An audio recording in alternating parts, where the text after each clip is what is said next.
My son stood in my kitchen, looked me straight in the eye, and said, "You raised us, Mom. That was your job. Don't expect anything now." Those words didn't just hurt. They changed everything.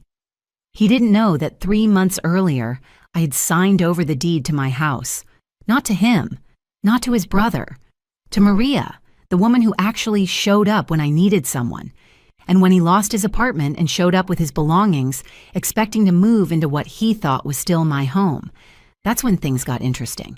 My name is Claire, and I'm 72 years old.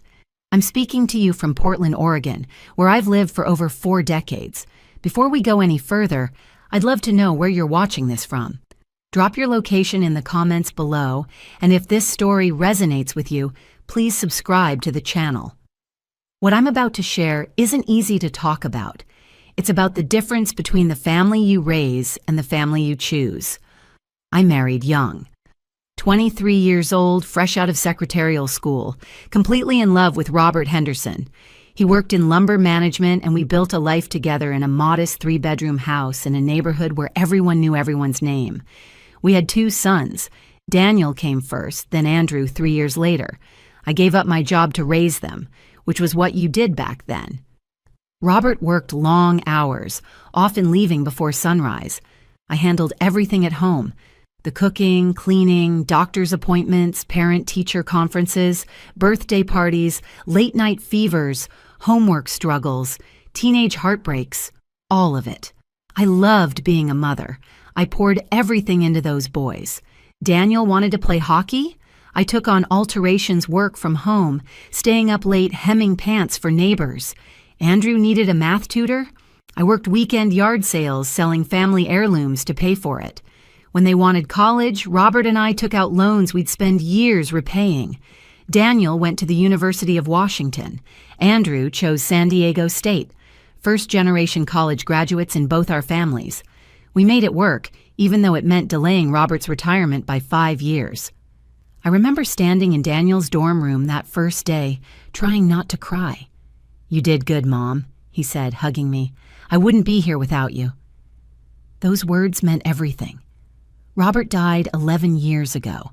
Heart attack at 64. 1 minute laughing at something on television, the next clutching his chest. Gone before the ambulance arrived. The boys came to the funeral. They were appropriately sad, hugged me, told me they'd be there for me. Daniel lived in Seattle by then, working in tech. Andrew had moved to California, something in real estate. After the funeral, they stayed 2 days. Then work called them back. The calls became less frequent. Visits became holidays only, then not even all holidays. Years passed between seeing my grandchildren. I'd send birthday cards. With $50 checks, Christmas presents carefully chosen. I'd get text messages back. "Thanks, Mom." Got it. Never phone calls. Never photos. I told myself this was normal. Children grow up, move away, build their own lives. I wasn't going to be that mother who complained. I had friends who did that, and their children pulled even further away. So I kept quiet. I volunteered at the local library 3 mornings a week, joined a book club, took watercolor classes at the community center. I stayed busy. But lonely? That's exactly what I was. The house felt enormous, echoing with memories. I'd walk past the boys' old rooms, kept exactly as they'd left them, and feel the absence like a weight on my chest. I'd cook dinner and realize I was making portions for 4 out of habit. The silence was deafening. Then 3 years ago, I fell. Stupid, really. Late October, gutters packed with leaves. I'd always handled it myself. After Robert died, I hired someone the first couple years, but it felt wasteful for something I could manage. So there I was, 70 years old on a ladder. I leaned too far, reaching for wet leaves. The ladder shifted, and I came down hard on concrete. My hip took the impact. The pain was overwhelming. My neighbor Patricia heard me cry out and called 911. The hospital said I was lucky nothing broke. Deep tissue damage, they called it. But at 69, recovery isn't quick. The doctor was blunt. "You'll need help at home. Weeks, maybe months. Can family come?" I called Daniel from the hospital bed. "Mom, I'm swamped," he said. I heard keyboard clicking in the background. "We're launching a new product. 14-hour days. Can you hire someone? I can send money if you need it." I didn't need money. I needed my son. But I said nothing. I called Andrew. "Mom, Jessica's mother is staying with us. She had surgery. The house is full for another month. There are agencies for this. Professional caregivers. Probably better anyway." Professional caregivers. Probably better anyway. Translation: you're not our responsibility. That's when Maria Rodriguez entered my life. The agency sent her the day I came home. 54 years old, a widow, 20 years as a home health aide. From day one, something felt different. She didn't just do the job, she cared. Every morning at 8 sharp, she'd arrive, help with what I couldn't manage, medications, meals. But she also talked to me, really talked, asked about my life, my interests, my stories, showed me pictures of her children, told me about her late husband Carlos, who died in a construction accident 12 years back. 2 widows understanding what it meant to lose your partner. We became friends, not employer and employee, friends. 3 months later, when I'd recovered enough to not need daily help, I asked her to stay, just twice weekly for heavier cleaning and company. She agreed immediately. Those visits became what I looked forward to most. She remembered small things, how I took my coffee, my shellfish allergy, that I loved mysteries but nothing too violent. She'd bring books she found at sales. When she made extra tamales, she'd share them. For my 70th birthday, she organized a party, invited my book club, neighbors, library friends. My sons called but didn't visit. Maria baked a cake from scratch, decorated my house, made me feel like I mattered. That birthday was when everything crystallized. I'd raised 2 sons for decades, and they managed maybe 1 call monthly. This woman who owed me nothing showed more consistent kindness in months than my children had in years. I'm not saying my sons were terrible people. They paid bills, raised families, probably excelled at work. They just didn't think about me much. I'd become background noise. The mother who was always there, always fine, never needing anything. About 2 years ago, cracks started showing more clearly. Andrew called on a Tuesday afternoon, unusual timing. His voice carried that tone. He needed something. "I'm in a situation, Mom. A real estate flip went bad. Contractor disappeared halfway through with a chunk of money. I'm stuck with an unfinished house and buyers threatening to sue. I need about $20,000 for a new contractor."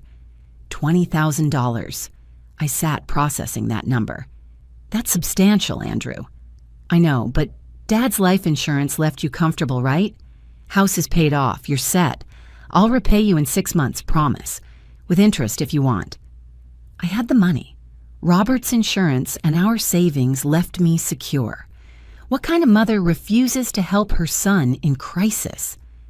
I'll transfer it tomorrow. Thank you, Mom. You're saving my life.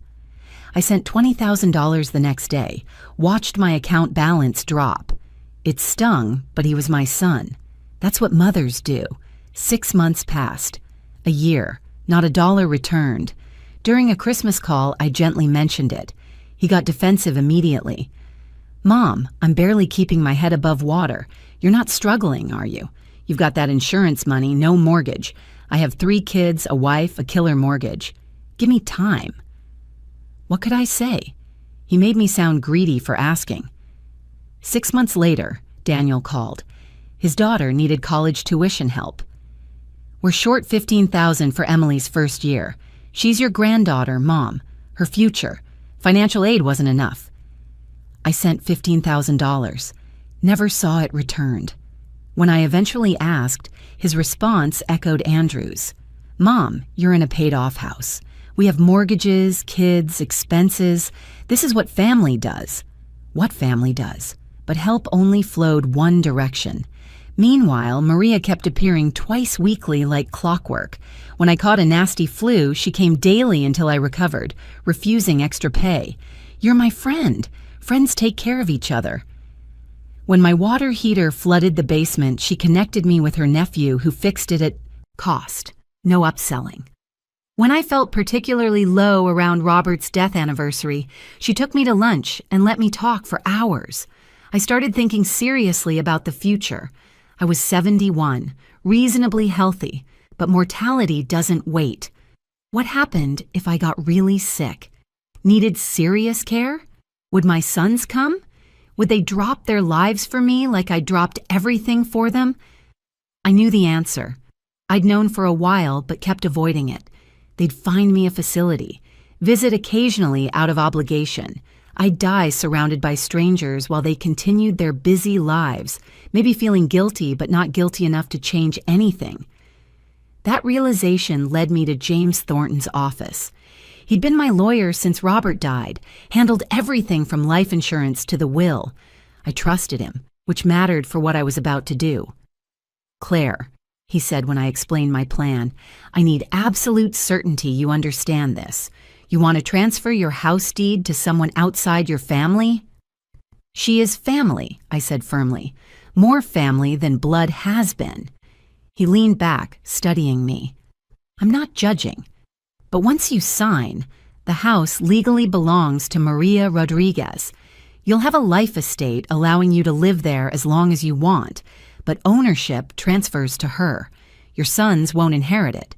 You're completely clear on that?" "Crystal clear."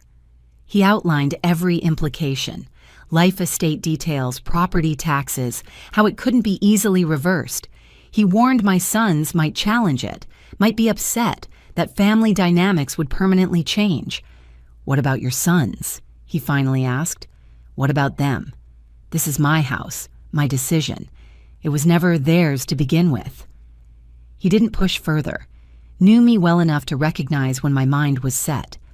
"All right, I'll prepare paperwork. But Claire, I'm recommending one more step. Psychological evaluation documenting your sound mind protects you and Maria if your sons challenge this." I agreed. Met with a psychologist who asked extensive questions about my reasoning, my relationships with sons and Maria, my understanding of consequences.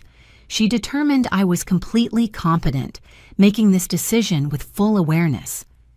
2 weeks later, I sat in James's office with Maria beside me.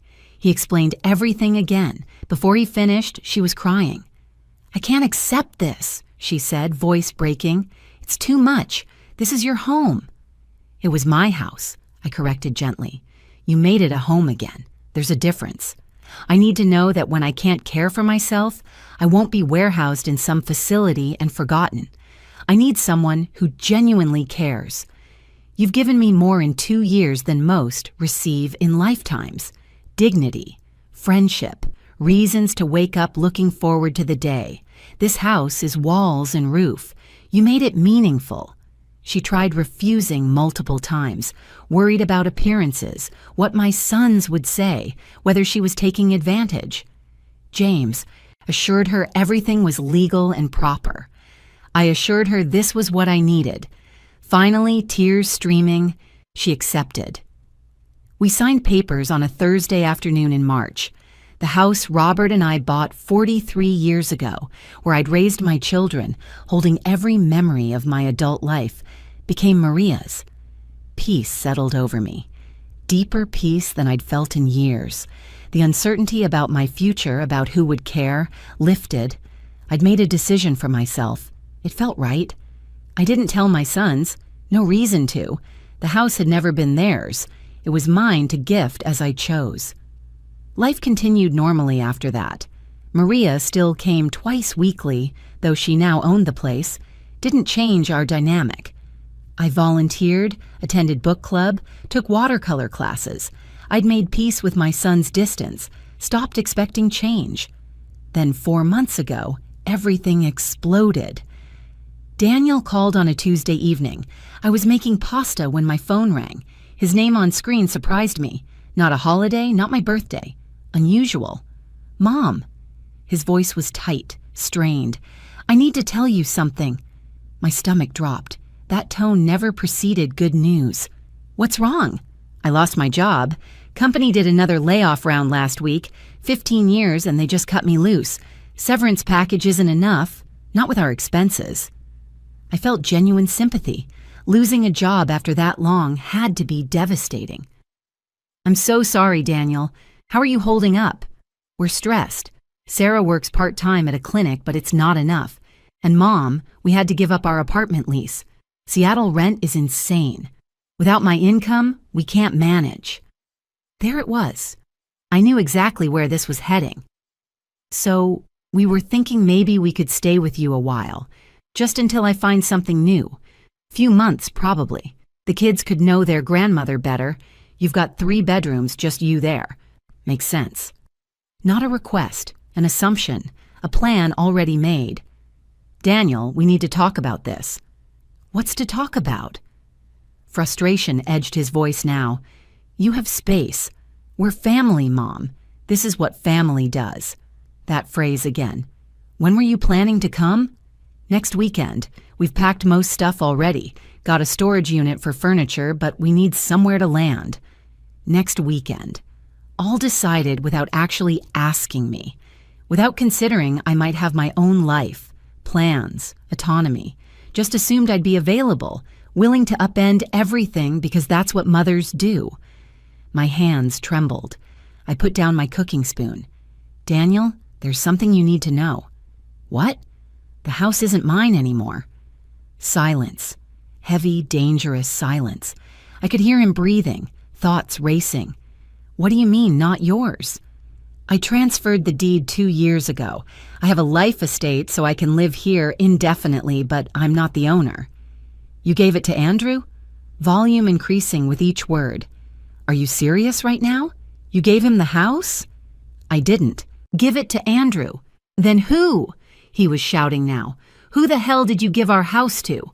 "It wasn't your house, Daniel. It was mine, and I gave it to someone who earned it." "What does that mean? Who earned it?" "Maria, my caregiver." The explosion was immediate. "You gave our inheritance to your housekeeper. Have you lost your mind? She manipulated you. This is elder abuse. This is my decision." I cut him off, voice steady despite shaking hands, made with full legal counsel and a psychological evaluation confirming my competence. "Maria has been more family in 2 years than you've been in 10. I'm calling Andrew." He hung up. Within an hour, both had me on conference call, both furious. "You gave our house to a stranger?" Andrew demanded. "She's not a stranger, and it was never your house." "We're your sons," Daniel shouted. "That house should have come to us. That's our inheritance." "Why?" I kept my voice calm, which seemed to infuriate them more. "Give me one reason you deserved it." "Because we're your family." "You're my family when you need something," I said quietly. "Where were you when I fell and couldn't walk? Where were you on holidays? Where were you when I asked about that money you both promised to repay?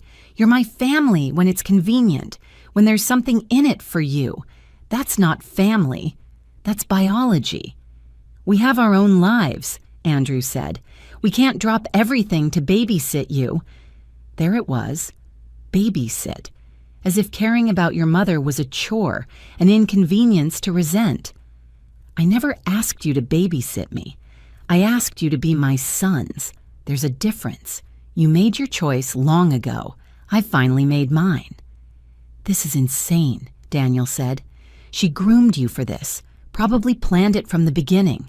We're getting a lawyer. We're fighting this." "Go ahead," I said calmly. "James Thornton prepared everything.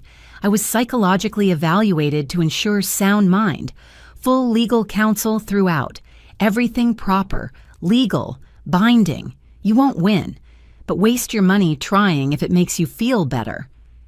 "We'll see about that," Andrew snarled. "You raised us?" "You're right. That was your job. What parents do. You don't get a medal for doing what you're supposed to do, and you sure as hell don't get to throw away our inheritance because we didn't visit enough." The words hung in the air. "That was your job. You don't get a medal for doing what you're supposed to do." "There it is," I said quietly. "That's what you really think. Raising you was just a job, something I was supposed to do, no different than if I'd been hired." "I didn't mean it like that," Andrew backtracked, hearing how it sounded. "Yes, you did. And you're right. It was a job. 20-something years of unpaid labor. I just gave myself a retirement package, gave myself peace of mind, gave myself someone who actually cares whether I'm alive or dead. Good luck with your lawyer. Goodbye. I hung up, turned my phone, completely off. My hands were shaking, heart pounding so hard I thought I might have a heart attack. But underneath the adrenaline, underneath the confrontation, I felt something I hadn't felt in years. Power. I'd finally stood up for myself after decades of bending. I called Maria, told her what happened. She arrived within 30 minutes despite it not being her scheduled day. Didn't say much, just sat with me, held my hand while I processed everything. Did I do the right thing? I asked. You did the brave thing, she said softly. That's even better. But it wasn't over. Daniel showed up anyway. The following Saturday, exactly when he'd planned, a rental truck pulled up outside. I watched from the living room window as he, Sarah, and their 2 children climbed out.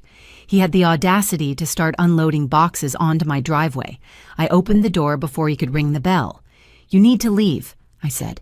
Mom, come on, don't be like this. He was trying to sound reasonable, but anger burned in his eyes. We can work something out. You can't just turn us away. There's nothing to work out. This isn't my house to offer you. Where's this Maria person? He looked past me into the house. I want to talk to her, hear her side of this scam. She didn't scam anyone, Daniel. She earned it through actual care and consistent presence. She's working right now at another client's home, doing what she does best, caring about people. Something you might try sometime. Sarah stepped forward, attempting a softer approach. Claire, please. We have children. We have nowhere else to go. Can't we just talk inside? You had months to figure this out, I said, meaning every word. Daniel knew he was losing his job. You both had time to make plans, find solutions. The choices that led you here aren't my responsibility to fix. You assumed you could come because you thought I had no choice but to take you in. You were wrong. We're family, Sarah's voice cracked. I saw tears. For a moment, I almost wavered. Almost. Then act like it, I said firmly. Family doesn't only show up when they need something. Family doesn't treat you like a job they clocked out of years ago. Family doesn't calculate what they can extract from you, then disappear until the next crisis. Family shows up, not just when convenient, not just when desperate. They show up. Daniel's face flushed red, pure anger replacing any attempt at reasoning. You're going to regret this. You'll end up alone, miserable, with no one to blame but yourself. I'd rather be alone than disrespected in my own home, I said. And I'm not alone. That's what you don't understand. I have people who genuinely care about me. They're just not related by blood. Now please leave, or I'm calling the police. You'd call the cops on your own son? You're trespassing on property that doesn't belong to me. So yes, I would. They left. Boxes went back in the truck. Their children looked confused and upset. I felt bad about that, but not bad enough to change my mind. I watched them drive away and close the door. Then I sat on my couch and cried, not from sadness, from relief, from the release of finally standing up for myself after a lifetime of being taken for granted. Maria came over again that evening. She brought soup she'd made, sat with me while I ate. We didn't talk much, didn't need to. Her presence was enough. They'll probably try to fight it legally, I said eventually. Let them try, she said. You did everything right. They have no case. She was right. The lawyer calls came next, exactly as expected. Andrew hired an attorney who sent threatening letters about undue influence, mental competency challenges, exploitation of vulnerable elderly. All the predictable arguments. James Thornton handled it beautifully. He responded with the psychological evaluation, documentation of the entire process, proof I'd acted with full awareness and proper legal counsel throughout. The attorney tried arguing Maria had manipulated me, but there was no evidence because it hadn't happened. Every interaction we'd had was documented, first through the agency, then through our friendship. There were witnesses. My book club friends could testify to our genuine relationship. My neighbors had watched our friendship develop naturally over years. The threatening letters cited cases of caregiver exploitation, demanded the deed transfer be reversed, threatened court action. James responded to each one methodically, clinically. He included testimony from my psychologist, medical records showing I was healthy, competent, of completely sound mind, bank statements proving Maria had never accessed my accounts, never asked for money, never pressured me financially. He included statements from neighbors. Patricia next door wrote about how she'd watched Maria care for me after my fall, how she'd seen our friendship blossom, how she'd witnessed Maria refusing extra payment multiple times. My book club friends wrote about meeting Maria at my birthday party, how genuine our connection appeared, how Maria clearly cared about me as a person. The lawyer kept pushing for 6 weeks, sent increasingly aggressive letters, demanded meetings, threatened to depose me, to depose Maria, to take everything to court. Then suddenly, silence. The letters stopped. No more calls. Nothing. James called me on a Wednesday afternoon. "They've dropped it," he said. "Andrew's attorney probably told him the truth. They have no case. You were evaluated. Everything was done properly, and there's no evidence of manipulation or undue influence.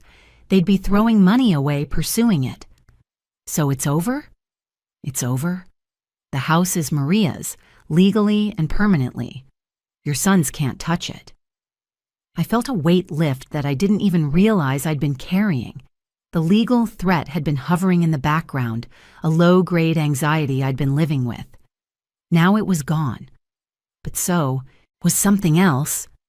The phone calls from my sons stopped completely, not just reduced, stopped. No more texts, no more occasional, "How are you?" messages, nothing. Radio silence. I waited for the grief, waited to feel the loss of my children, the finality of severed relationships, waited for regret to creep in, for doubt about whether I'd done the right thing. It never came. Instead, I felt lighter, like I'd been carrying weight so long I thought it was just part of me, and now I'd finally set it down. The weight of obligation, the weight of waiting for them to care, the weight of hoping things would change. I stopped checking my phone hoping for their names on the screen, stopped composing texts I never sent, stopped rehearsing conversations where I explained myself, where they finally understood. If you're watching this and you've stuck with me this far, thank you. If this story is resonating with you, if you've felt this kind of pain from people who should love you, please hit that subscribe button. You're not alone in this. None of us are. Maria noticed the change in me. "You seem different," she said one afternoon while we were having coffee in my kitchen. Our kitchen, technically, but it still felt like mine, like ours. "I feel free," I told her honestly. "For the first time in years, maybe decades, I feel free." She smiled, understanding without needing explanation. We talked about it enough over the months. She knew what my son's rejection meant, how it hurt, but also how it clarified things. "You gave them everything," she said. "Your time, your money, your energy, your life, and they took it all as their due. You don't owe them anything more." She was right. I'd given my sons everything a mother could give, sacrificed my career, my dreams, my financial security, taken out loans for their education, sent them money they never repaid, shown up for them repeatedly while they couldn't be bothered to show up for me. Life continued. Maria and I fell into new rhythms. Twice-weekly visits became 3 times weekly, not because I needed care, but because we enjoyed each other's company. She started bringing her daughter sometimes, a lovely woman named Sophia who worked as a teacher. Sophia would tell me stories about her students, show me pictures her kids had drawn. I met Maria's son, Miguel, who worked in construction like his late father. He came over one Saturday to fix a loose board on my porch steps, refused payment. "You're family now," he said simply.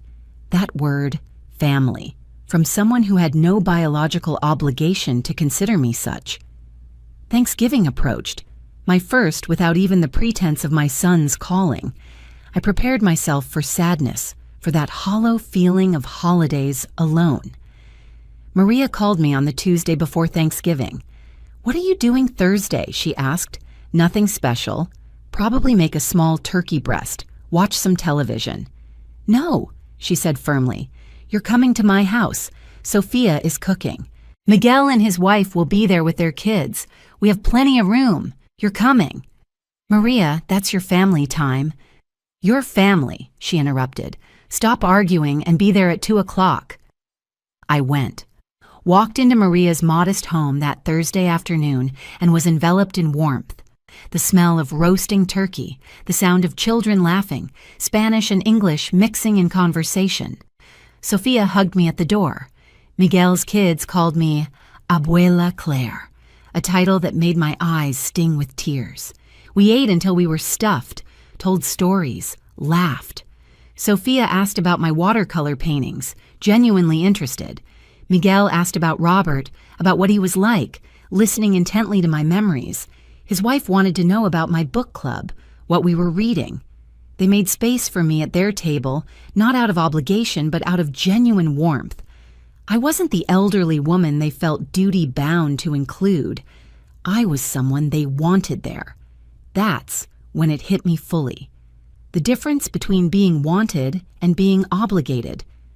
My sons had seen me as an obligation for years, something they had to manage, had to deal with occasionally, had to keep in their peripheral vision out of duty.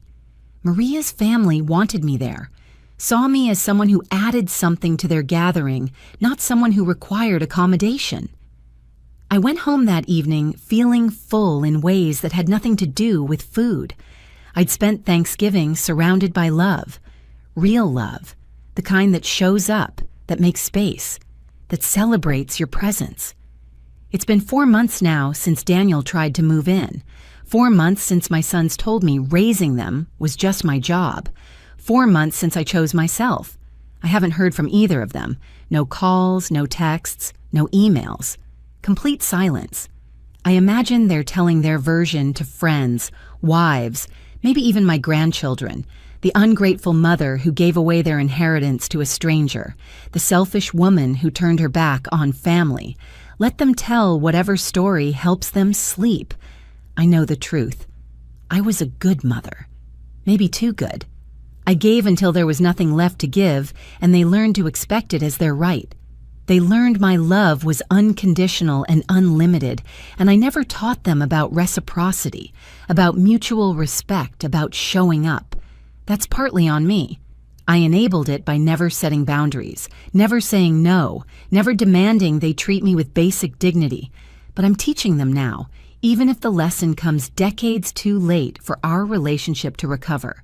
The house feels different now, lighter somehow. Maria and I converted Daniel's old room into an art studio for my watercolors. Andrew's room became a proper guest room where Sophia sometimes stays when she needs a quiet weekend.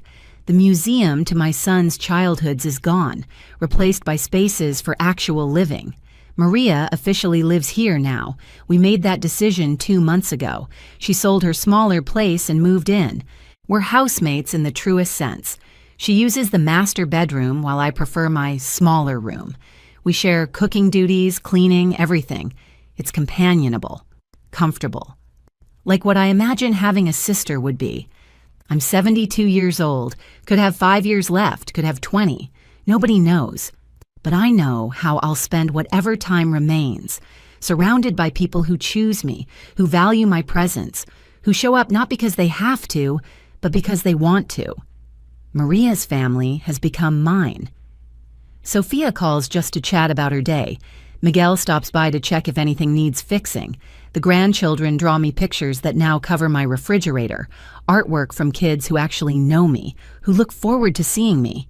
When my time comes, I'll go knowing I stood up for myself, knowing I wasn't just a job someone had to do, knowing I was loved genuinely by someone who had zero obligation to love me.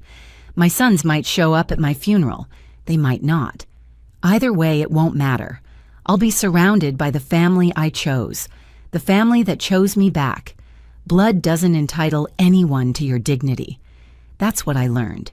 You can love someone and still refuse to let them disrespect you. You can honor the role you played in their lives while acknowledging they don't honor the role they should play in yours. I gave my house to the person who made it a home. I gave my peace to myself, and I have absolutely no regrets. That's my story. That's my truth. And I'm finally, completely at peace with it.